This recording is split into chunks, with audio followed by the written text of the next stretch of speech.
Paz do Senhor Jesus, estamos aqui com a lição de número 9, os dons espirituais unindo a igreja, 1 Coríntios 12. Eu quero pedir a você, se inscreve no canal, deixa o seu like, compartilha essa aula. 52% das pessoas que assistem essa aula não são inscritas no canal. Talvez para você não faça a menor diferença, mas para mim vai fazer toda a diferença a sua inscrição, tá certo? Então vamos lá iniciar a lição de número 9. Como eu já falei, o tema os dons espirituais unindo a igreja. Leitura bíblica para estudo 1 Coríntios 12, do 1 ao 20. E essa é a revista que nós tomamos por base para a nossa aula. Textuário e verdade prática. De maneira que não vos falte nenhum dom, aguardando vós a revelação de nosso Senhor Jesus Cristo. Verdade prática. Deus continua concedendo dons aos homens, os quais são indispensáveis para a vida da igreja atual. Ou seja, os dons são indispensáveis para a vida da igreja atual e é o Senhor que nos dá esses dons. Introdução. Os 9 dons podem ser agrupados em 3 categorias: dons de revelação, dons de poder, dons de inspiração. Cada uma dessas categorias, por sua vez, inclui 3 dons, a saber: dom de revelação, palavra da sabedoria, palavra do conhecimento e discernimento de espírito. Dons de poder, fé, dons de curar e operação de milagres, e dons de inspiração, profecia, variedade de línguas e interpretação de línguas. Ou seja, os 9 dons são divididos em 3 categorias e cada uma delas contém 3 dons, tá certo? Então vamos lá.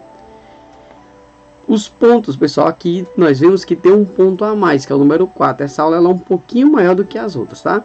Primeiro ponto, dons de revelação, palavra de sabedoria, palavra do conhecimento, discernimento de espírito. Segundo ponto, dons de poder, fé, dons de curar, operação de milagres. Ponto 3, dons de inspiração, profecia, variedade de línguas, interpretação das línguas. E o ponto 4, um corpo muitos membros, tá certo? Unidade e diversidade, dons para a unidade do corpo, exerção do seu dom. E aí, por último, aí, a aplicação pessoal, tá certo? Então vamos lá, dando continuidade, já entrando aqui no nosso primeiro ponto, dons de revelação. Esse conjunto de dons, palavra da sabedoria, palavra do conhecimento e discernimento de espírito, serve para a blindagem espiritual do corpo de Cristo. Cristo é a cabeça e nós somos o corpo, somos os membros, né, desse conjunto que se forma a igreja. São imprescindíveis para o momento atual da igreja e atuam na formação profunda do salvo, principalmente no discernimento frente às heresias e erros doutrinários. Isso aqui é importantíssimo para que não venhamos cair em heresia. Palavra da sabedoria, porque a um é dada mediante o Espírito a palavra da sabedoria. A palavra da sabedoria é uma forma sobrenatural da manifestação da sabedoria divina na vida pessoal do crente.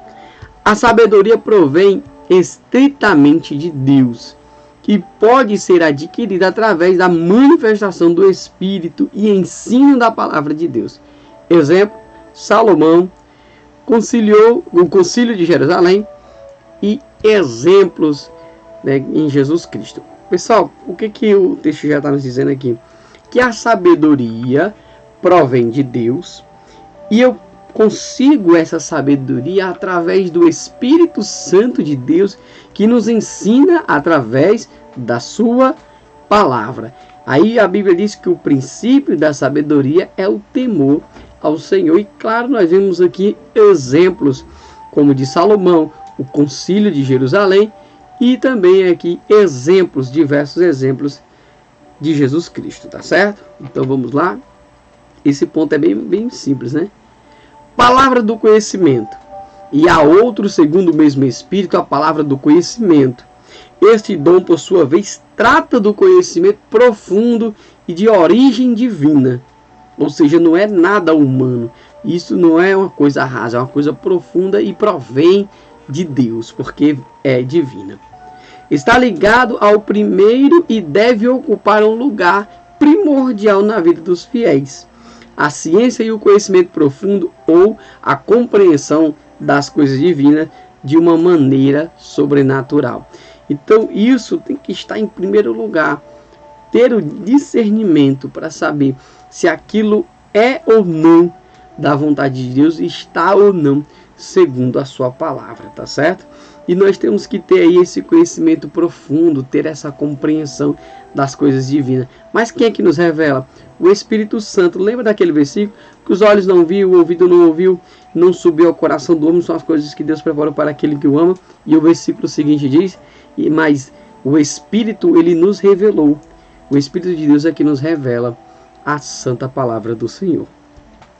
A palavra do conhecimento e a capacitação do crente, movido pelo Espírito para declarar fatos que estão em oculto ou que ainda não ocorreram. No Antigo Testamento, Elias e Eliseu foram exemplo da manifestação do conhecimento divino. Outro exemplo, Pedro e Ananias. Paulo, exemplos em Jesus. Olha só, pessoal, o que nós temos a ver aqui, que o Espírito Santo é a peça fundamental para que isso possa acontecer em nossas vidas, porque é o Espírito Santo que traz essa revelação para os servos de Deus. É por isso que a Bíblia deixa claro que nós não podemos extinguir o Espírito Santo, retirar o Espírito de nossas vidas. Pelo contrário, ele tem que estar em primeiro lugar ali em nossas vidas, e o Espírito Santo de Deus, a terceira pessoa da Trindade, é que traz essas revelações divinas, e aí é que nós podemos entender, porque a Bíblia nos diz o seguinte, que quem é espiritual entende as coisas espirituais, tá certo? Agora quem é carnal e natural só vai entender as coisas da carne e as coisas da naturalidade, tá certo? Então vamos lá, tópico de número 3, discernimento de espírito. Isso aqui é importantíssimo. Ah, é demônio que está usando as pessoas? Não é, é o Espírito de Deus. Por que as pessoas pulam, rolam, sapateiam? Não tem nada contra isso, tá? Mas é o Espírito Santo ou não? Então nós temos que saber discernir o Espírito, tá? Há outro discernimento de espíritos.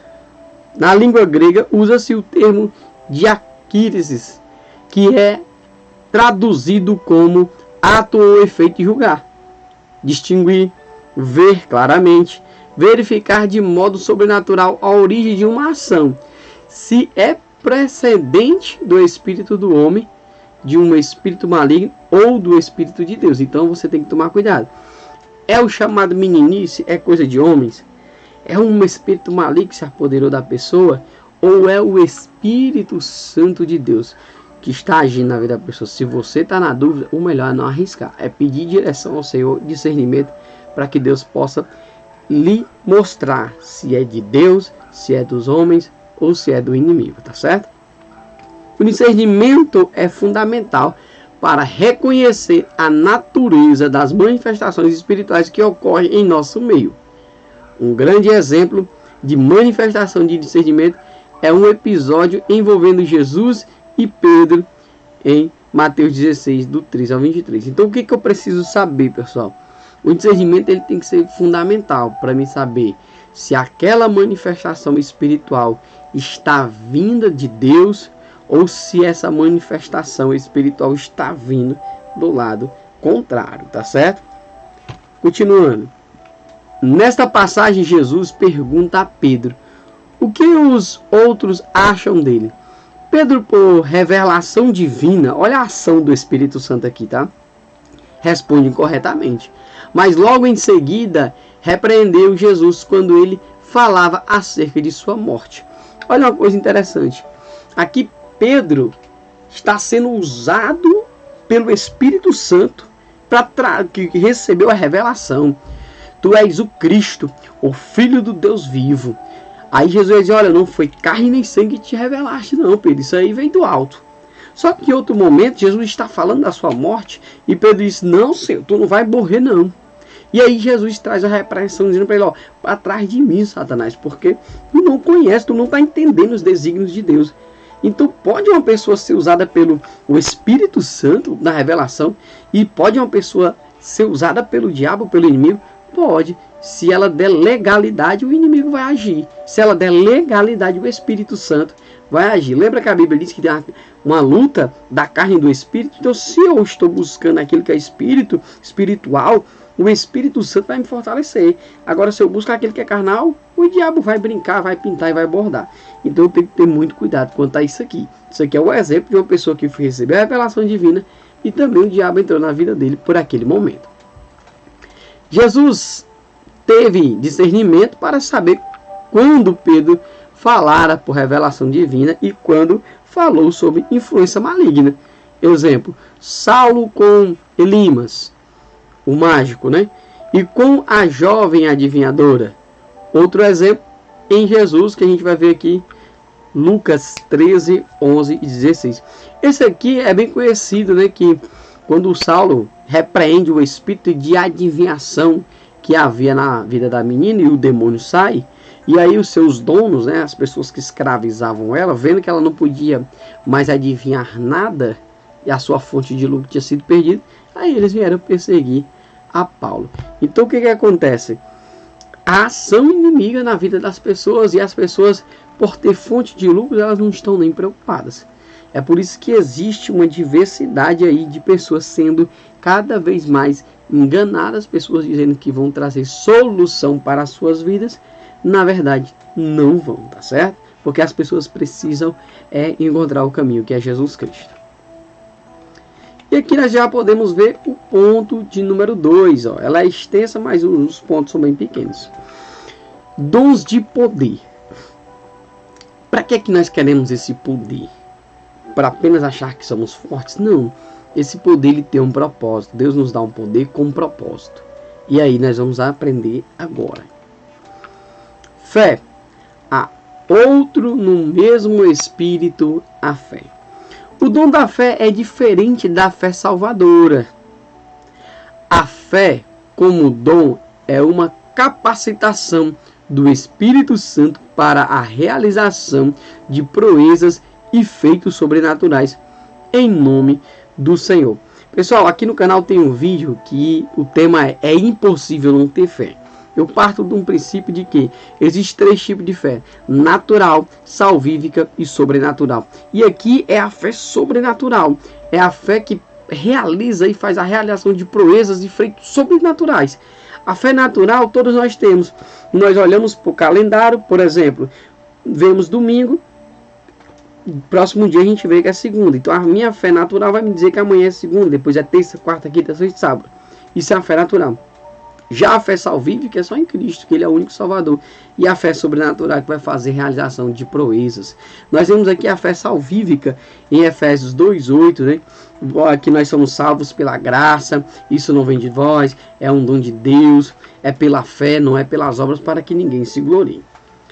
Esta fé é manifestada através de uma ação sobrenatural, impulsionada pelo Espírito Santo, ou seja, há uma ação do Espírito Santo para que essa fé sobrenatural venha se expandir, venha se apropriar, tá certo? Dentro de uma crença. De maneira simples, podemos definir este dom como uma capacidade outorgada pelo Espírito Santo para permear o campo do impossível. Parece até um poema, né? Essa outorgada, o que é isso? Foi outorgado, o Espírito Santo nos dá isso, ele nos outorga, ele nos dá esse poder, essa autoridade para isso. Para quê? Para repreender demônios, para colocar por terra todo o mal, que é o Senhor que nos dá esse poder, porque no sangue de Jesus há poder, e no nome de Jesus também há poder. Glória a Deus. Aqueles em que é manifestado esse dom, creem na realização de algo extraordinário antes mesmo de ter acontecido. Abraão é um dos grandes exemplos de fé nas Sagradas Escrituras. Exemplos: heróis da fé, Hebreus 11, né? Paulo mordido por uma serpente, né? Paulo vai fazer aquela viagem e ele está na ilha como prisioneiro, a serpente vai lá, morde ele e ele não sofre dano nenhum.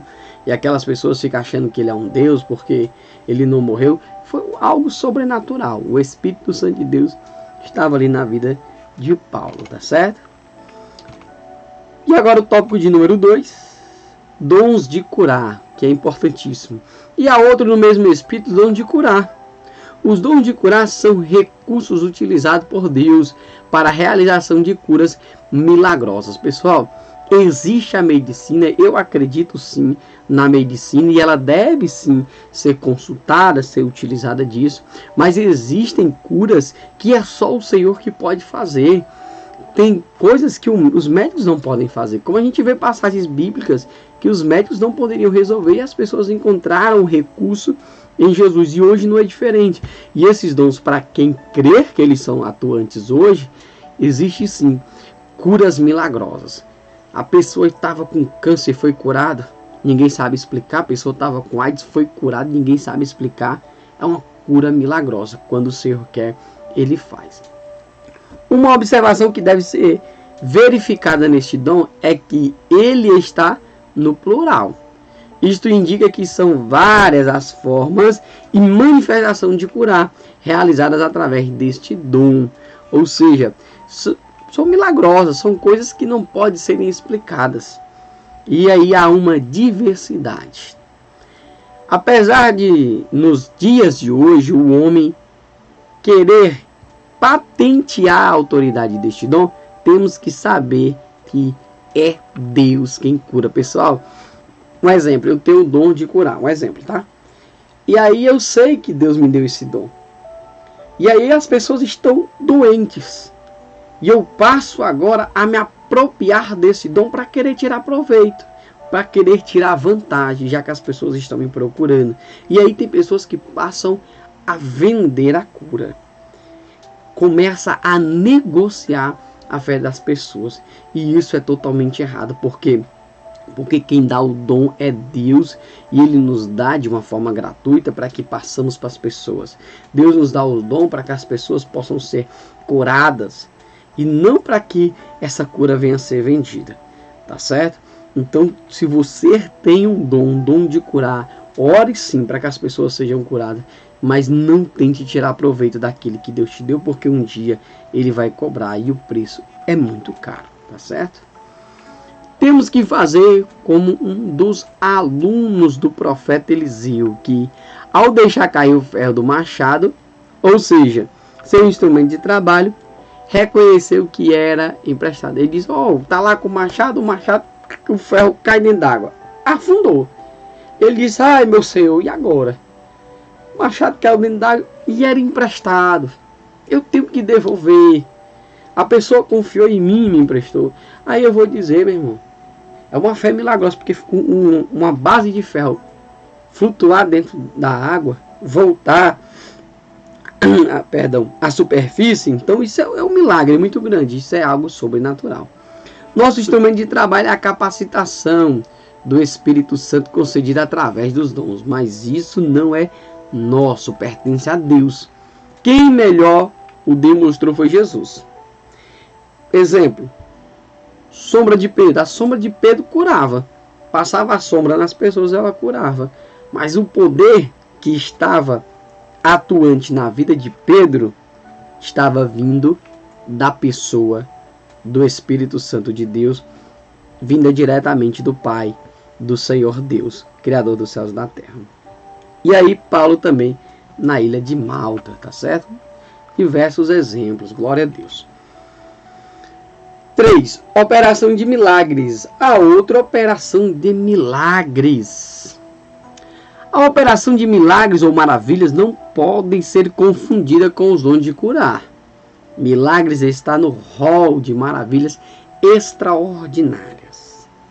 É a capacidade de realizar intervenções extraordinárias através do poder de Deus.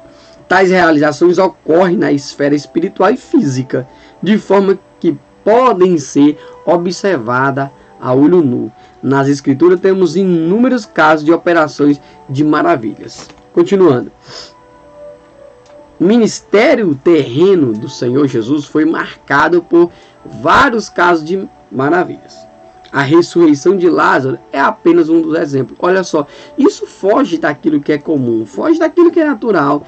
Após 4 dias a pessoa tornar a viver, isso foge do comum, isso é sobrenatural. Já havia 4 dias que o mesmo estava morto, em estado de putrefação. Ou seja, já estava ali podre no linguajar, né? Já estava se desmanchando. Uma linguagem mais simples. E Jesus o ressuscitou. Exemplo, Paulo em Éfeso, né? Roupas, Paulo e o Etíoco. Ou seja, tudo isso aqui, pessoal, é a manifestação. Quer ver uma coisa milagrosa? Deus manteve o povo no deserto. As roupas não envelheciam, o povo não se cansava, porque Deus vinha revigorando através do Espírito Santo. Então Deus estava ali provendo tudo que o povo estava necessitando de uma forma sobrenatural. Uma coluna de fogo para iluminar de noite. A nuvem fazia sombra, né? Se mantia num canto certo, na altura certa, fazendo a sombra para o povo. Isso não acontece. Você sabe que as nuvens elas estão sempre passando, mas na nuvem estava ali parada, fazendo sombra.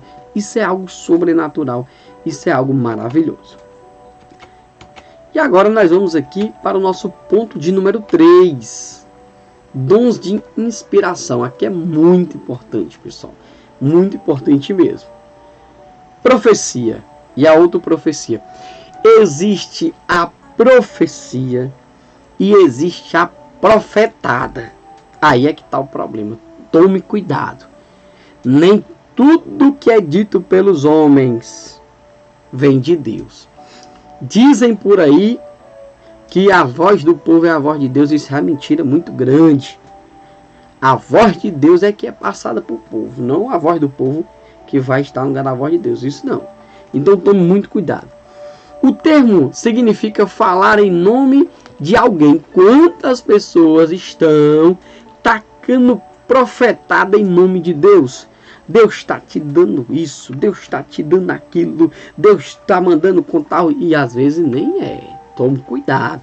Por isso que tem muitas pessoas na igreja frustradas, porque receberam uma profetada, achando que era uma profecia de Deus, não aconteceu a promessa, e aí as pessoas se frustraram e às vezes saem até da igreja achando que Deus não cumpriu com o que ele falou, e muitas das vezes Deus não tem nem falado, tá certo? O dom de profecia capacita o homem para falar em nome de Deus. É uma ação do Espírito Santo, transmitida sempre racionalmente, expostas conforme suas próprias palavras. Só um minutinho aqui, pessoal. Então o que acontece? Olha, para você entender. O homem usado por Deus fala em nome de Deus através da ação do Espírito Santo. Tá certo? E outra coisa interessante, ó, transmitida sempre racionalmente. Quando uma pessoa vai trazer uma profecia de Deus para você, ela sabe o que está dizendo. E você entende o que ela está falando. Tá certo? Então, se Deus usa ela para trazer uma profecia para você, quando ela terminar de falar a profecia, você faz o que nós, às vezes, nos fazemos de doido. Como a pessoa diz, se está se fazendo, se faça.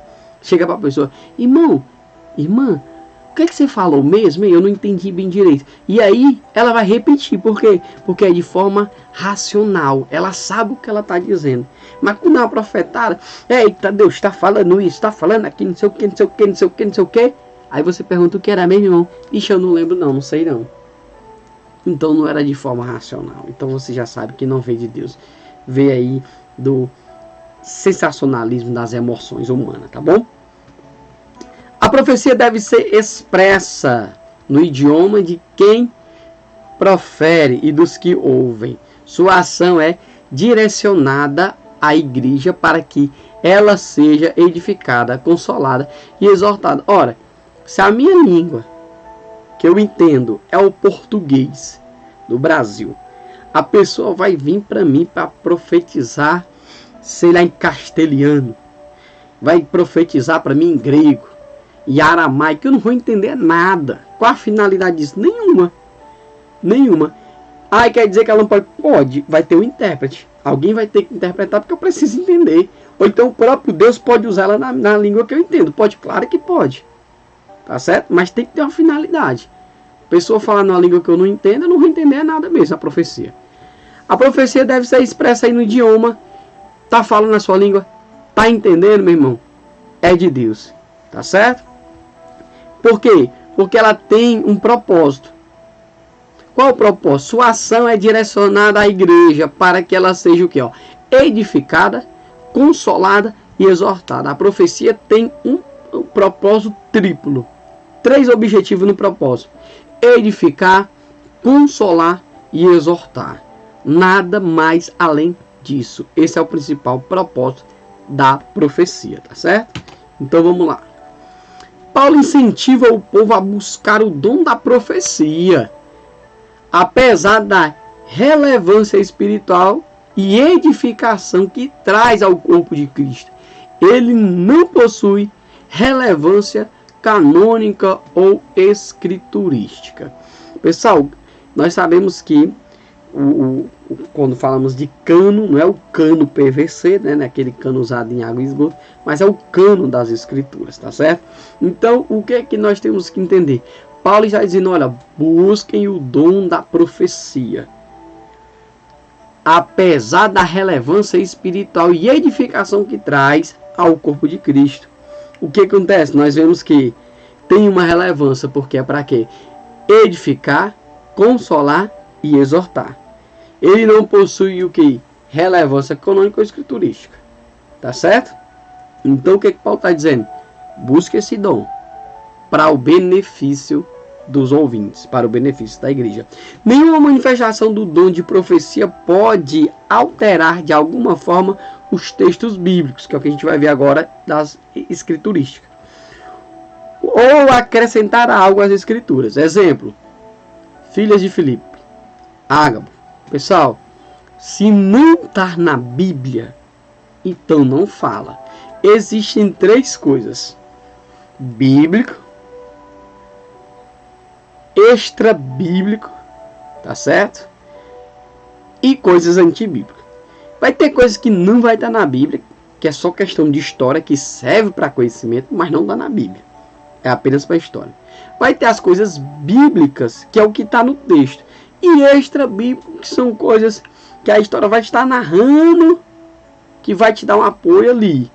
Tá certo? Então eu tenho que tomar esse cuidado. É bíblico, é extra bíblico, é antibíblico, tá de acordo com as escrituras? Não tá? Eu vejo muitas pessoas pregando, aí vai ficar contando histórias. E as histórias muitas das vezes não batem com a palavra de Deus, não se encaixa. Tem muitas pessoas que ao invés de pregar a Bíblia, fica contando história em cima dos púlpitos. Tá certo? Então pregue o que está nas escrituras, sem retirar e sem aumentar. Tá certo? Então vamos lá. Tópico 2. Variedades de línguas. A1. Variedades de línguas. Tem aí as suas questões. Tem pessoas que dizem: ah, mas é variação de línguas espirituais. Ah, é variações de línguas de dialetos. Fica aquela confusão. Mas vamos entender aqui. É a habilidade espiritual do crente falar em línguas, que flui sobrenaturalmente para edificar aquele que as fala. Olha só. A língua que é falada na igreja, os irmãos que falam em línguas, qual é o objetivo, qual é o propósito? Edificar aquele que fala. É por isso que Paulo, olha, tá um falando aqui, outro fala ali, muitos falam em línguas. Vamos buscar procurar o dom de profecia. Não é proibido falar em línguas, mas é bom também que haja um intérprete, porque estava tendo uma bagunça, pessoal. Porque quem fala em línguas edifica a si próprio, e quem profetiza edifica, consola e exorta a igreja. Em Atos 2 temos evidências notórias de que esse dom fazia parte da igreja primitiva, desde os primórdios da igreja, os primeiros, né? O Espírito Santo continua se manifestando no meio dos salvos através dos dons de língua. Pessoal, para quem não acredita, eu respeito, tá bom? Assim também eu peço que você respeite a minha crença, que eu acredito sim nas línguas espirituais, tá certo? E é uma das evidências do batismo com o Espírito Santo, tá bom? Então vamos lá. O dom de línguas deve ser buscado pelos fiéis para que haja edificação e renovo espiritual constante na vida dos servos. Isso aqui é magnífico. Precisamos sim buscar. Contamos com a ajuda e com a ação do Espírito Santo, porque eu acredito no batismo com o Espírito Santo e respeito todos aqueles que não acreditam, tá bom? O capítulo 14 de Coríntios cuida de explanar de forma detalhada esse dom e como utilizá-lo como decência. Tem que usar com decência. Por quê? Porque Paulo estava tendo esse trabalho com os irmãos da igreja, porque os irmãos estavam em descontrole. E aí entrava o sensacionalismo, entrava as emoções, muitas das vezes já não era mais o Espírito Santo, porque as pessoas estavam fazendo que nem papagaios, estavam aprendendo a falar em línguas. Não era a questão do batismo. Hoje tem gente que decidiu ser batizada, mas elas aprenderam a falar em línguas, tá certo?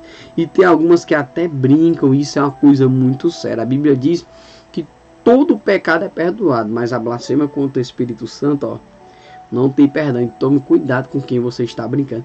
Não fique brincando que está falando em línguas. Não mande mensagem no WhatsApp brincando falando em línguas. Não faça isso. Você está correndo um grande perigo, tá certo?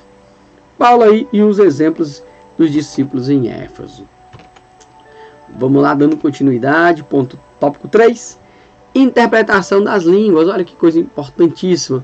E a outra, capacidade para interpretá-las. Pessoal, eu tô aí com uns 15 anos, vai fazer 15 anos que eu tô nessa caminhada de fé, mas eu nunca vi isso aqui ainda. Mas um dia eu vou ver pessoas falando em línguas e outras interpretando, pode ter certeza. De imediato temos que observar que não é tradução, e sim interpretação de línguas. Vai ter uma interpretação do que está sendo falado. Outra coisa é importante salientar, é que apesar de parecer com o dom de profecia, é distinto, ou seja, é diferente, totalmente diferente um com o outro. Aqui é a interpretação da língua que está sendo falada. São necessárias duas pessoas cheias do Espírito Santo, a pessoa que fala e a outra que interpreta, ou seja, uma está aqui falando, cheio do Espírito Santo de Deus, e há uma pessoa ao lado interpretando o que ela está falando nas línguas. Isso é muito lindo, tá certo? Mas uma única pessoa pode sim manifestar os dois dons, isto é, falar e interpretar. Maravilha, coisa impressionante, tá certo? Já no caso da profecia, é necessário uma pessoa só e não precisa de intérprete, já que é proferida no idioma materno do falante e dos ouvintes. Olha, eu não preciso de um intérprete, tá certo? A não ser que ele, claro, vai ter um pregador, um homem de Deus, veio lá dos Estados Unidos, sei lá, veio do Japão, veio da Coreia, veio de qualquer outro canto. E ele está pregando. E aí, nós não entendemos a língua e vai ter uma pessoa que vai estar interpretando. E se ele falar uma profecia, e a pessoa vai interpretar. Tá certo? Isso também pode acontecer, como já aconteceu com muitos pregadores americanos que vieram pregar no Brasil. O falar em línguas não é concebido pela mente humana, da mesma forma que interpreta as mensagens divinas. E aí nós temos lá o exemplo de Daniel 5, do 5 ao 24. Denise, o que é isso aí?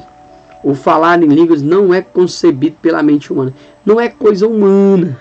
Não é coisa natural. Isso é divina. A mensagem é divina. Por quê? Porque isso aqui é um dom espiritual. Tá certo? Então vamos lá. Não é coisa da cabeça do homem. E agora o ponto 4. Um corpo, muitos membros. Olha que interessante. A multiplicidade dos dons espirituais visa capacitar os membros a atuarem unidos num corpo de Cristo. Oh, quão bom e quão suave é que os irmãos vivam em união. A linha de raciocínio flui com naturalidade ao longo desta sessão. Semelhante ao corpo físico criado por Deus com muitos membros. Todos são diferentes e exercem funções diversas. Cada membro que há no seu corpo, ele vai exercer uma função ali diferente do outro e ele vai ter muita importância, por mais que seja o menor membro, tá certo? Ainda assim, depende uns dos outros, o mesmo se aplica ao corpo de Cristo, né? Paulo vai até fazer a citação, né? Olha, o ouvido, a boca, o nariz são totalmente diferentes, com funções totalmente diferentes, mas o corpo precisa dele. Precisamos das mãos, dos pés. Assim a igreja, um precisa do outro. Deus não faz acepção, Deus ama a todos e Deus quer sim que todos amem uns aos outros. Ama o próximo como a ti mesmo, como diz a palavra do Senhor. Tópico 1. Unidade e diversidade. Porque assim como o corpo é um e tem muitos membros, e todos os membros sendo muitos, constitui um só corpo, assim também com respeito a Cristo. Cristo é o cabeça desse corpo. O apóstolo argumenta que a diversidade pode vicejar na comunidade e até mesmo fortalecer sua unidade. A diversidade se torna uma ameaça para a unidade somente quando os cristãos individualmente confundem o propósito de Deus com seu próprio desejo de obter proeminência e reconhecimento. Olha só, a igreja ela trabalha em conjunto. Vou dar um exemplo. A pessoa que vai estar louvando lá na igreja, vai ter as pessoas que estão tocando, vai ter o baterista, vai ter o tecladista, vai ter o guitarrista, não é assim? Então, para aquele louvor ficar ali dentro de uma harmonia, aquele cante ficar bonito, tem toda uma equipe trabalhando. Mas não deve ser aquele que está louvando que vai ter os holofotes para si. Não é porque ele é o cara, não, todos trabalham em conjunto. Quando ele entende isso, aí o que acontece? O seu próprio desejo de obter proeminência e reconhecimento, e as coisas começam a desandar.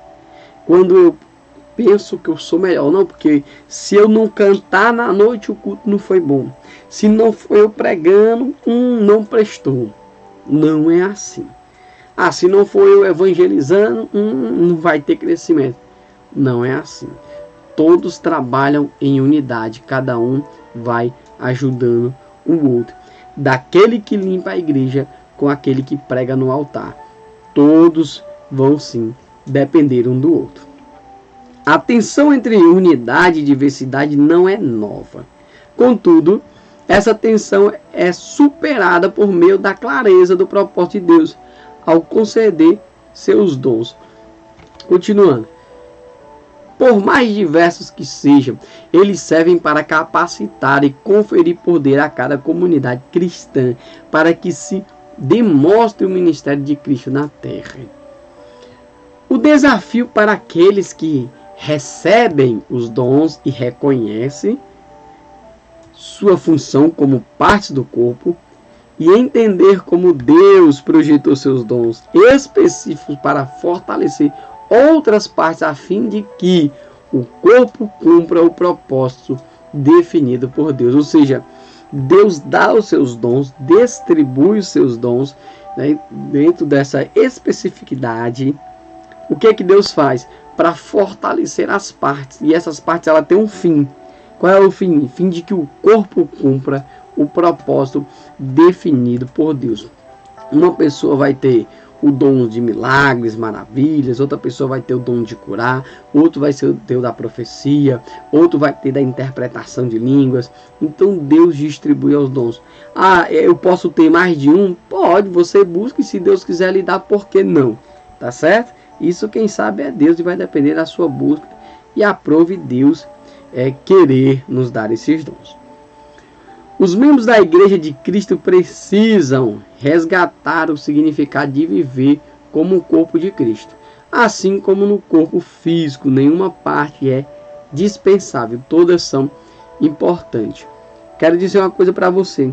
Se você está se achando uma pessoa insignificante, se você está se achando uma pessoa que não tem nenhuma valia, eu quero te dizer, você é muito importante, mas muito importante mesmo para o reino de Deus. Se você ouvir uma palavra negativa de alguém, escuta o que eu vou te dizer agora. Você não precisa de aprovação de ninguém para seguir a Cristo. A única coisa que você precisa já aconteceu. Cristo já te aceitou. Então é isso que importa, tá certo? Então vamos lá. Você é uma pessoa de muito valor para o nosso Deus e para o corpo de Cristo. Dons para a unidade do corpo, para que não haja divisão no corpo, pelo contrário, coopere aos membros com igual cuidado em favor uns dos outros. A ênfase sobre o fato de que Deus é quem concede os dons não apenas ressalta o propósito unificador dos diversos dons, mas também descreve sua suficiência como provisão de Deus para a sua comunidade. Deus dá os dons para a igreja para ela se rebelar, para ela se dividir, para ela ser individualista? Não. Não e não e não. Deus dá os dons para que haja essa unidade com o mesmo propósito, o mesmo objetivo. A tônica do argumento de Paulo é a natureza comunitária da concessão dos dons por Deus, tá certo? Vamos lá. Assim como Deus determina diferentes funções para os olhos e orelhas no corpo físico, também concede dons espirituais variados às diferentes partes do corpo de Cristo. Em um corpo, todas as partes são importantes. Quando falta uma parte, o corpo se torna deficiente. Pessoal, uma coisa incrível, vou aqui bem simples. Se você tiver um cantinho de unha lá no seu dedão do pé, lá no seu dedão do pé direito ou esquerdo, você que sabe, aí tem um cantinho de unha, feriu, machucou, inflamou, você vai andar todo torto.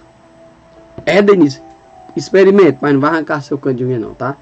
Você vai andar todo, levou a topada, arrancou a cabeça do dedo, vai andar todo penso, porque não vai conseguir pisar direito. Ou seja, o teu corpo precisa do teu pé para que possa andar direito. Quando você machuca o dedo, você já fica com a mão inutilizada, ou seja, vai ter que se readaptar com a outra mão, pelo um processo até a mão ficar boa. Ou seja, assim é a igreja, cada um do membro desse corpo, e o cabeça é Cristo. Então todos os irmãos, por mais que se sintam insignificantes, todos os irmãos são importantes na obra, são importantes no reino de Deus. Ademais, nenhuma parte pode existir separada do corpo.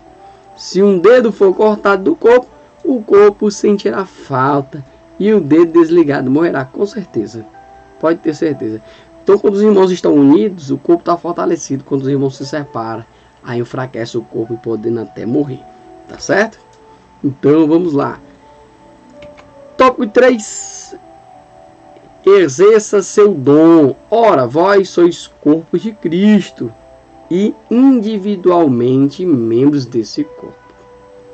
De acordo com o apóstolo, igrejas e pessoas que pensam precisar de mais dons ou de dons diferentes daqueles que o Espírito Santo lhe concedeu, devem refletir antes se estão usando seus dons de acordo com os propósitos de Deus ou se estão procurando se tornar uma comunidade diferente do plano de Deus para elas. Se Deus deu alguns desses dons que já foi citado e a pessoa está usando para outro meio, ela está fazendo errado.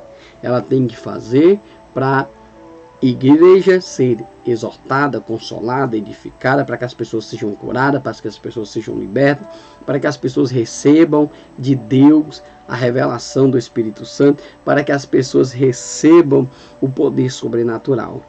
O propósito é para o uso na igreja, possamos dizer, para a manutenção da igreja. Os dons visam capacitar a igreja a dar continuidade ao ministério realizado por Cristo. Para constatar a verdadeira utilidade dos dons espirituais, basta perguntar de que maneira eles estão capacitando o corpo de Cristo a expressar seu amor e a sua salvação. Então Deus nos dá os dons para que nós venhamos dar continuidade nesta obra. Cristo começa, estabelece o começo do cristianismo em Jesus, e aí nós que fomos aceitos por Ele, nos tornamos filhos por adoção, porque cremos no seu nome, e Ele nos dá poder e autoridade para que aí nós venhamos dar continuidade nesta obra. Tá certo? Um planta, outro rega, mas quem dá o crescimento é o Senhor. E aplicação pessoal: os dons espirituais são atuais e indispensáveis na vida da igreja. Eu creio nas manifestações dos dons hoje. Esses dons são atuais e eles existem e são indispensáveis sim na vida dos irmãos, na minha vida, na vida da igreja.